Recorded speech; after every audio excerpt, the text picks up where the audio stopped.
பகுத்தறிவுலாம் கத்துக்கணும் கொஞ்சம். எங்க என்னென்ன அறிவே கத்துக்கணும் ஃபர்ஸ்ட்.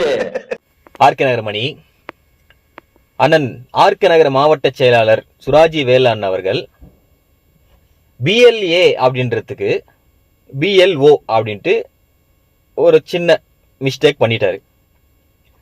இப்போ இதை வச்சுக்கிட்டு இந்த வேஸ்டா போன ரோஸ்ட் பிரதர்ஸ் என்ன பண்றானுங்க அப்படின்னு பாத்தீங்கன்னாக்கா, அவனுங்க வாங்கின காசுக்கு என்ன பண்ண முடியுமோ அது பண்ணிட்டு இருக்கானுங்க.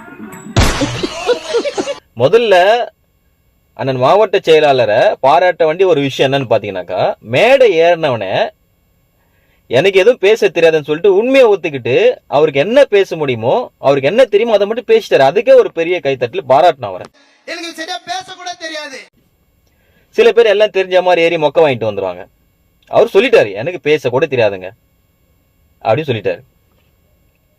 சரிப்பா, அவருக்கு ஃபர்ஸ்ட் ஸ்டேஜ், யாரா இருந்தாலும் ஃபர்ஸ்ட் ஸ்டேஜில் கண்டிப்பா நடுக்கம் வரும். எனக்கே வந்தது.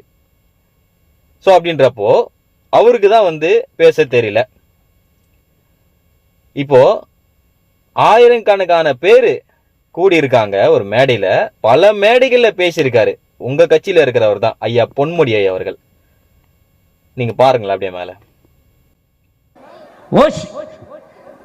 சொல்ல போறீங்க. இப்ப சொல்லுங்க, யாருக்கு பகுத்தறிவு வேணும் அப்படின்ட்டு? இப்படி மக்களை இழிவுபடுத்தி பேசுறவங்க பகுத்தறிவு உள்ளவங்க இல்ல. ஆனா அவங்களோட சொந்த பணத்துல மக்களுக்கு செய்ய வேண்டியது சேவை செஞ்சுட்டு போறாங்க. யாருக்கு பகுத்தறிவு வேணும்?